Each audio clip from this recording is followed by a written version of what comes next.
Olá pessoal, tudo bom? Então vamos continuar a nossa aula de hoje com o assunto ainda positivismo. Como eu tinha dito na aula anterior, o positivismo foi a fase inicial, o momento inicial onde a sociologia começa como uma ciência a apontar os problemas, a saída dos problemas da sociedade, a estudar e tentar explicar cientificamente as relações sociais.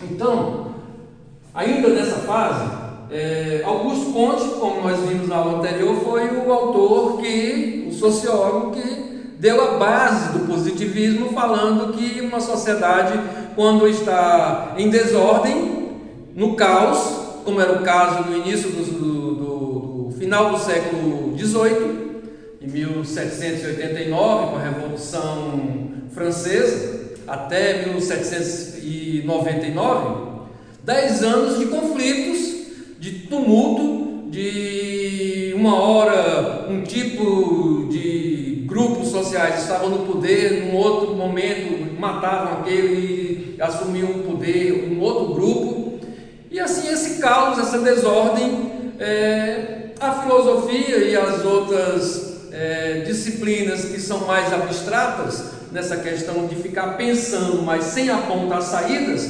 não dava conta de explicar e nem de propor saídas para essa sociedade. Surge a sociologia com essa metodologia ainda muito forte das ciências da natureza, de buscar a metodologia das ciências da natureza, o positivismo, onde se compara as células e disse que aquela célula é ruim porque comparou com uma célula boa, ruim no sentido de dizer que tinha alguma modificação genética, porque as outras não tinham, faziam experiências e ali criavam leis positivas para dizer que tinha que partir daquele princípio, daquela pesquisa, para se achar outras maneiras de se pensar. Então, uma metodologia científica que vinha das ciências da natureza, da química, da física, da biologia, e não diferente disso, a sociologia surge como essa ciência, empregando essa mesma metodologia positiva, concreta, dizendo, temos que fazer tal coisa para melhorar a sociedade nisso, nisso e naquilo.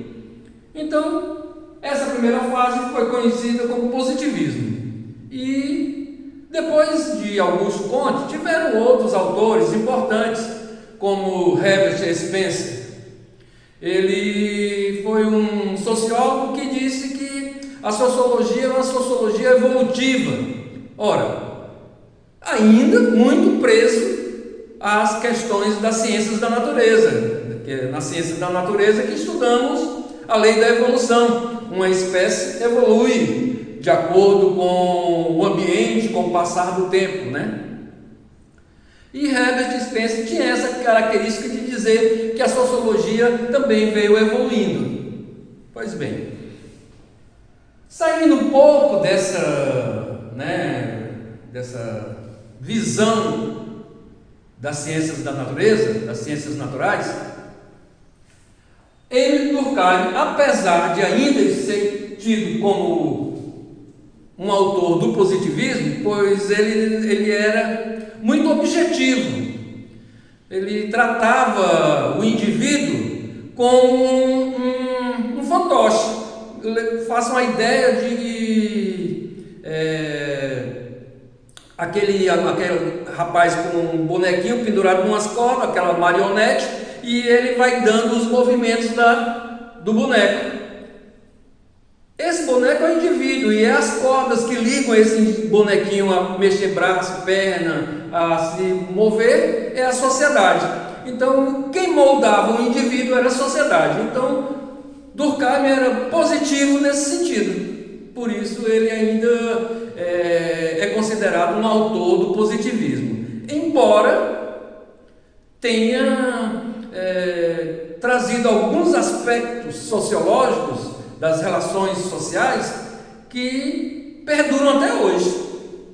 muitas sociedades, países desenvolvidos no mundo, ainda adotam certos conceitos sociológicos da teoria de Émile Durkheim. Então vamos lá conhecer um pouco dessa teoria e tentar trazer dessa teoria aspectos das nossas relações sociais, do nosso cotidiano, do nosso dia a dia, ok? Então vamos lá. Émile Durkheim, ele traz 3 pilares de sustentação do seu pensamento, da sua teoria social. A questão do fato social, fatos sociais, que ele interpreta como sendo coisas, coerção e solidariedade. Esses são os 3 pilares de sustentação da teoria de Durkheim. Fatos sociais, a gente não pode interpretá-los como se fossem fatos históricos, porque o fato histórico ele se diferencia do fato social em muitos aspectos. Vamos dar um exemplo. Um exemplo bem extremista, né? assim, bem exagerado, para a gente compreender bem um fato social. O fato social é algo que acontece, que é aplicado a toda a sociedade, independente da vontade de cada um. É aplicado e deu. Então vamos lá. Vamos tentar analisar. Quando os Estados Unidos, em 1945, solta uma bomba atômica lá em Hiroshima e outra em Nagasaki, isso foi um fato social ou foi um fato histórico?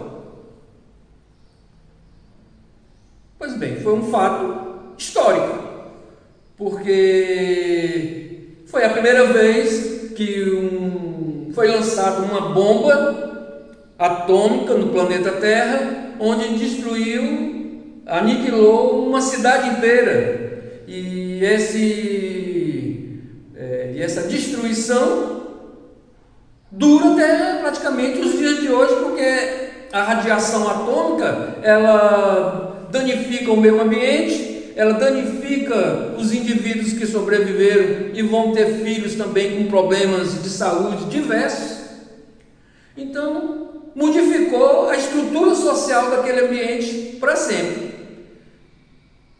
ou por muitos anos, né? Para sempre talvez não caiba, mas por muitos e muitos anos, até hoje ainda sofre do acontecimento. E isso é um fato histórico, e não é um fato social, porque não foi uma coisa que foi aplicada à sociedade de forma assim, como uma imposição social, né? E tem mais uma característica: só aconteceu naquele momento, mas nenhum período da história de lá para cá houve mais, e nem naquele mesmo lugar, o lançamento de bombas atômicas para destruir sociedades. Então esse fato isolado, ele não pode ser considerado como um fato social. Agora, se ele se repetisse, se acontecesse outras vezes, aí a gente tem que ficar atento, porque essa repetição nos leva a olharmos a coisa, né, o objeto de pesquisa, como um acontecimento de fato social. Ok? Então, fatos sociais para Durkheim são coisas que são aplicáveis a toda a sociedade, independente da vontade e da ação de cada um. Uma outra característica da teoria de Durkheim é a coerção. Coerção é castigo, tá, pessoal? Uma sociedade, para Durkheim, como ele era um positivista, uma teoria objetiva, de objetividade e não de subjetividade, de ficar pensando nas coisas e trazendo outras ideias. Não, ele dizia é assim e acabou. Ele era objetivo na sua teoria. Então, essa objetividade, esse positivismo, ele dizia que a sociedade tem que ter castigo. Mas trazia comentários dentro, né, da sua teoria, trazia saídas para a sua teoria, para os acontecimentos sociais, onde ele dizia que a sociedade que tiver menos castigo, né, é a sociedade mais evoluída. Então o castigo, ele anda na contramão do desenvolvimento social. Vamos chegar lá. Mas a base mesmo, o grande arcabouço da ciência de Durkheim, da teoria sociológica de Durkheim, dessa epistemologia, né, desse conhecimento científico, é a solidariedade. Durkheim, ele é categórico, objetivo, quando diz que se os indivíduos não forem solidários uns com os outros na sociedade, essa sociedade está no caos. Essa sociedade está doente, ela precisa se modificar e aponta saídas para que essa sociedade se modifique. Então a solidariedade para Durkheim, ela tinha dois vieses, dois aspectos: a solidariedade mecânica e a solidariedade orgânica.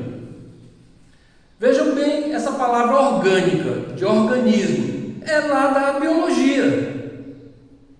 É um organismo composto de células que vão formar um órgão, que vão estar interagindo num grande sistema. Isso foi o que nós vimos na aula passada, quando chamamos de grande organismo. Quer dizer, é ainda ciências da natureza, sendo altamente influenciadora no pensamento de Durkheim, né? Ele buscando essa objetividade das ciências da natureza. Então, a solidariedade mecânica é aquela que se dá naquelas sociedades simples, nas primitivas, que eu não gosto de falar porque eu prefiro dizer sociedades simples, que não eram tão complexas, tão cheias de amparos assim como telecomunicações, transporte, né? Então, com menos complexidade. Então, na sociedade simples, a solidariedade ela se mostra de uma forma mais mecânica. Vamos dar um exemplo. Eu tenho 15 anos, né, quando eu tinha 15 anos, vamos dizer que fosse hoje em dia, 15 anos, em casa, num domingo, acordo meio-dia,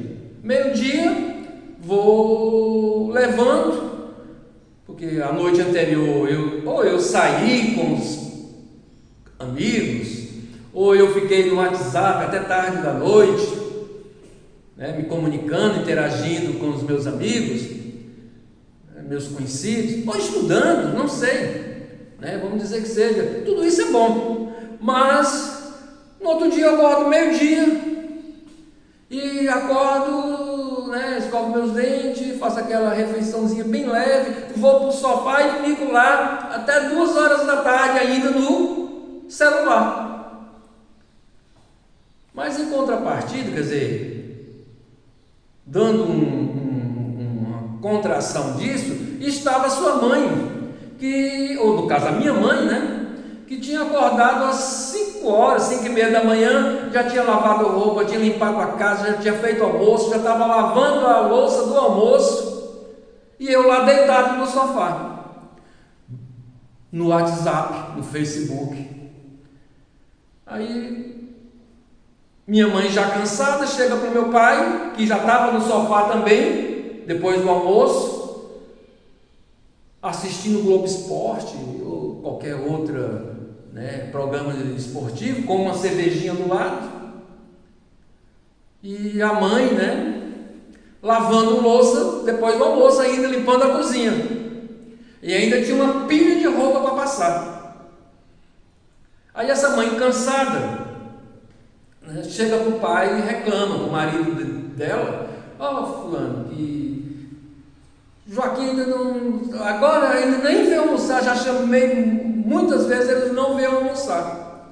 Aí o Joaquim se levanta, o pai do Joaquim se levanta com raiva, vai até o Joaquim no sofá, tira o celular dele, dá uma bronca, umas tapas no Joaquim e manda o Joaquim ajudar a almoçar e ajudar a mãe. Agora Joaquim vai limpar a cozinha e ele foi. E vamos supor que ele tivesse como um amigo, já conversando, o amigo tinha chegado na casa dele. O pai do Joaquim, né, disse: ó, você vai para a sua casa que o Joaquim agora vai lavar a cozinha. Então, o Joaquim foi, mas ele foi solidário com a mãe dele lá quando ele acordou. O pai dele foi solidário com a mãe dele? Não, eles foram solidários, mas de forma mecânica, precisou ser cobrado, precisou de uma coerção, um castigo para que ele fosse ajudar. Então, quando o indivíduo ele tem que ter uma força que é aplicada a ele, independente da vontade dele, entendeu? Não depende da minha vontade, vem uma força da sociedade que vai me direcionar de uma forma mecânica, puxando a orelha, levando tapa, indo preso, dependendo do caso, de forma mecânica a exercer a solidariedade. Quer dizer, tenho que refletir se é mãe ou se é uma escrava, uma empregada não remunerada, né? Nesse caso está parecendo mais que essa mãe é uma serviçal não remunerada. E a gente tem que analisar essa questão da solidariedade desse jeito, porque a solidariedade ela não é o que nós confundimos com caridade. Caridade é o doar o que eu tenho ou o que eu não tenho para o outro. É lógico que vai dar um reconforto, até espiritual, para aquela pessoa que está recebendo e para quem está dando também essa ajuda. Mas isso não é solidariedade. Solidariedade é um conceito mais amplo. Solidariedade é eu saber respeitar o outro, tratar o outro com dignidade, né? Saber que na sociedade eu preciso a todo momento interagir de forma solidária e não de uma forma solidária mecânica. Então vamos ao conceito de solidariedade orgânica. É quando eu sou solidário independente da minha vontade. Eu sou porque eu sei que se eu não for solidário assim, se eu não agir dessa forma solidária, algo de muito ruim comigo vai acontecer. Quer ver? Vamos usar um exemplo. Vamos supor que eu esteja em uma avenida de 5 faixas. Estou do lado esquerdo da avenida e ainda tem mais 4 faixas para eu me direcionar para dobrar a 3, 4, 5 quadras à direita, que é lá onde eu tenho que ir, que é a minha casa, é o meu trabalho, eu não sei, né? Vamos dizer que seja o meu trabalho. Então eu estou aqui na 5ª faixa, tem 4 faixas ainda para ultrapassar e mais 2 lá na lateral para eu dobrar à direita para eu ir trabalhar. Então é uma avenida muito larga, milhares de carros transitam nesse corredor. Isso é em São Paulo, em Porto Alegre. Em São Paulo nós temos a 23 de maio, que é assim. Em Porto Alegre nós temos a Freeway, que é assim. Em Berlim tem as autobahns, que são assim. Então, no Rio de Janeiro tem a Avenida Brasil. Então, o trânsito ele tem que fluir de forma orgânica.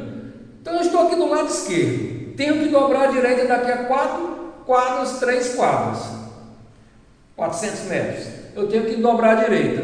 O que é que eu faço? Eu aciono a sinaleira do carro, eu ligo a sinalização, a seta do carro para a direita e vou me direcionando.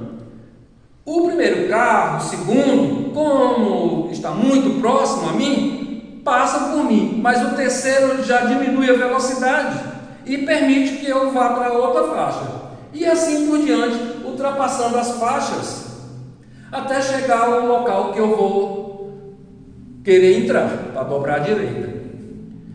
Essa decisão dos carros que vêm atrás permitindo que esse que vem na frente, ao ligar a seta, ao sinalizar que pretende mudar de faixa, essa dinâmica é uma solidariedade orgânica. Ele está sendo solidário com o organismo, que é esse trânsito, para que não aconteça um acidente, porque se acontecer um acidente, ele mesmo vai se envolver no acidente. Então ele é solidário de forma orgânica, ele respeita o organismo, ele age conforme a sociedade está impondo a ele. E engraçado, essa questão do trânsito, e quando a gente analisa o trânsito, a gente percebe que nas grandes cidades o trânsito funciona de uma forma mais organizada, apesar de ter, às vezes, milhares, milhões de carros circulando naquele centro, né, naquela cidade, naquela metrópole. Mas nas pequenas cidades parece que há um desrespeito, onde devia ser o contrário, né?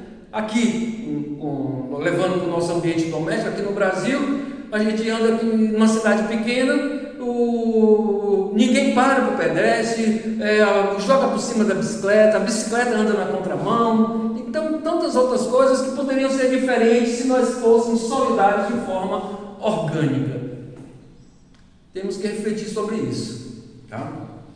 Então, fatos sociais são essas coisas que acontecem conosco, que são aplicadas a nós, independente da nossa vontade. A individualidade é um outro ponto abordado por Durkheim. Ele diz que o sujeito ele é solidário porque aprende na sua individualidade, através da divisão social do trabalho, a fazer a sua coisa bem feita, porque o outro vai precisar dela.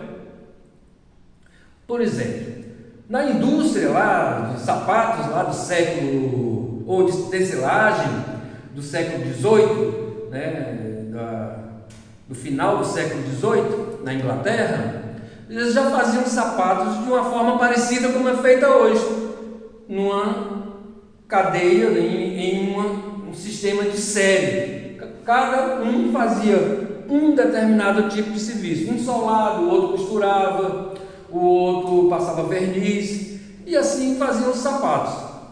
Levando para os dias de hoje, numa indústria automobilística, tem na linha de produção, que começa aqui, faz toda a volta e termina aqui, o funcionário A aperta os parafusos do paralama, o B solda as capotas, se bem que hoje é tudo com robô, né? O cara opera um robô.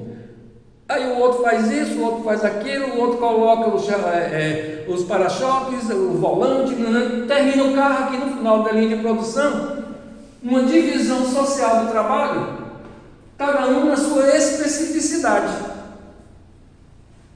Hoje a educação é diferente do que era na antiguidade, um professor só, como foi Aristóteles para Alexandre o Grande. Ele era professor de química, de física, de biologia, de línguas, né? Então, hoje não, hoje a educação, apesar de nós termos ainda o mesmo currículo educacional da Idade Média, infelizmente para o Brasil, ainda é aquela questão, talvez vocês não tenham conhecimento, mas é bom sempre salientar, nós temos um currículo educacional ainda da escolástica. Quem foi aluno meu do primeiro ano, em outros momentos, lá em filosofia, nós aprendemos lá na filosofia cristã, que na escolástica nós tínhamos a divisão do currículo educacional em trívio e quadrívio. Eram as disciplinas todas voltadas para a matemática e voltadas para a língua, no caso o latim, né? E aqui, se fôssemos fazer uma equiparação, é matemática e português. Em outros países não é assim, tá? É outro tipo de currículo, e não é um currículo tecnicista, onde o aluno, o estudante é preparado para o trabalho, né? Para fazer uma atividade laboral. Em outros países não é assim. Tem países que aboliu isso, em 1500, quando o Brasil estava sendo descoberto.